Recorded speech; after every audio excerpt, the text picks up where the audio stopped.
Hello అండి.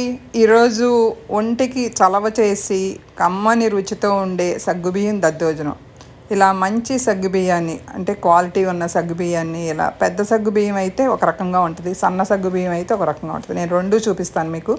ఇలా 2 గంటల సేపు మీకు కావాల్సినన్ని సగ్గుబియ్యాన్ని తీసుకొని నానబెట్టేసుకోండి. పూర్తిగా ఇలా నానిపోయిన తర్వాత 2 గంటల పైన నానినా కూడా పర్లేదండి. నీళ్ళు ఇలా మరుగుతున్నప్పుడు కొంచెం ఆయిల్ వేసేసి ఇప్పుడు ఈ నానబెట్టిన సగ్గుబియ్యాన్ని వడకట్టేసి వేయాలి. వేసేస్తే వెంటనే కొంచెం తొందరగానే ఉడుకుతాయి. ఇలా పైకి తేలాలన్నమాట. మొత్తం ఉడికిపోయి పైకి తేలి అంటే ట్రాన్స్పరెంట్గా అయిపోవాలి. స్ఫటికాలు వెళ్ళి మరి తేలిపోయి చక్కగా అలా మనకు ఉడికినట్టుగా కనపడతా ఉంటుంది, మీకు అర్థమైపోతుంది. అలా ఉడికించేసి తీసుకుని వడకట్టేసేసి ఉంచుకోవాలి. అదే సన్న సగ్గుబియ్యం ఎలా చేసుకుందాం చూద్దాం. మీరు ఎంత సగ్గుబియ్యం తీసుకుంటారో అన్నీ నీళ్లు పోయండి. అన్నీ నీళ్లు పోసి 2 గంటల సేపు ఇలా నానబెట్టేసుకోండి. నానబెట్టేసేసుకుంటే నీరంతా లాగేసి ఇలా ఉంటుంది. కొంచెం నీళ్ళు ఉన్నా కూడా పర్వాలేదు. ఇది డైరెక్ట్గా అనమాట. 1కి 3 నీళ్లు పోయండి. ఎంత సగ్గుబియ్యం తీసుకుంటారో దానికి 3 నీరు పోసేసి ఇలా కుక్కర్లో పెట్టేసేసి ఒక్క విజిల్ రానిచ్చేసి సిమ్లో పెట్టి 5 మినిట్స్ ఉంచి తీసేయండి. కుక్కర్ పూర్తిగా ఇలా చల్లారిపోయిన తర్వాత తీసి చూస్తే మీకు నీరు ఆల్మోస్ట్ ఎగిరిపోయి ఇలా చక్కగా భలే అందంగా చూసారా ఎంత బాగా ఉడికిపోయి ఉంటుంది అనమాట. ఎక్కువసేపు ఉడికినా పెద్ద ప్రాబ్లం లేదు.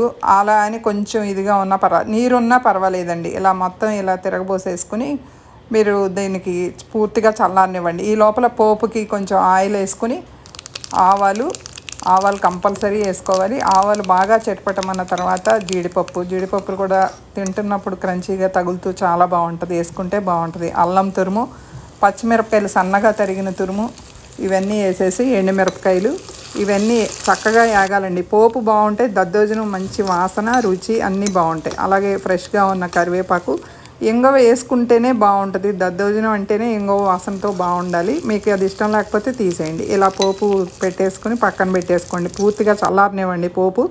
ఈ లోపల పెరుగు మీరు 1 కప్పు సగ్గుబియ్యం తీసుకున్నారనుకోండి, దానికి 3 కప్పులు పెరుగు తీసుకోండి. అప్పుడే బాగుంటుంది అనమాట. మీకు రుచికి సరిపడా ఉప్పు ఇవన్నీ వేసేసి చల్లారనిచ్చిన సగ్గుబియ్యాన్ని వేసి కలపాలి. పూర్తిగా చల్లారనిచ్చిన సగ్గుబియ్యం. నేను మీకు చూపించడం కోసం పెద్ద సగ్గుబియ్యం చూపిస్తున్నాను, కానీ సన్న సగ్గుబియ్యం అయితే మీకు ఈజీగా ఉంటుంది అనమాట. ఇలా చేసుకోవటం చాలా ఈజీగా ఉంటుంది. అదేంటంటే లావు సగ్గుబియ్యం అయితే కొంచెం జిగురు వచ్చి అది జాగ్రత్తగా వడకట్టుకోవటం అవి చేయాలి. ఇలా మొత్తం కలిపేసేసి పోపు కూడా వేసి కలిపేసేసుకుంటే అయిపోతుంది. కొంచెం సేపటికి ఇప్పుడు పలసగా ఉంది కానీ కొంచెం సేపటికి పీల్చేస్తుందండి పెరుగంతా. చాలా టేస్టీగా ఉంటుంది. మీరు దీని మీద దానిమ్మ గింజలు ఏవి కావాలంటే అవి వేసుకోండి. కొంచెం ఫ్రిడ్జ్లో పెట్టుకుంటే ఇంకా బాగుంటుంది. అప్పటికప్పుడు తిన్నా కూడా చాలా టేస్టీగా ఉంటుంది, మంచి హెల్దీ కూడా. ఒక్కోసారి బాగా నీరసంగా ఉండి వెంటనే ఓపిక రావాలంటే సగ్గుబియ్యంలో వెంటనే ఓపిక వచ్చే లక్షణం ఉంటుందండి. రుచి ఉంటుంది, ఓపిక వస్తుంది.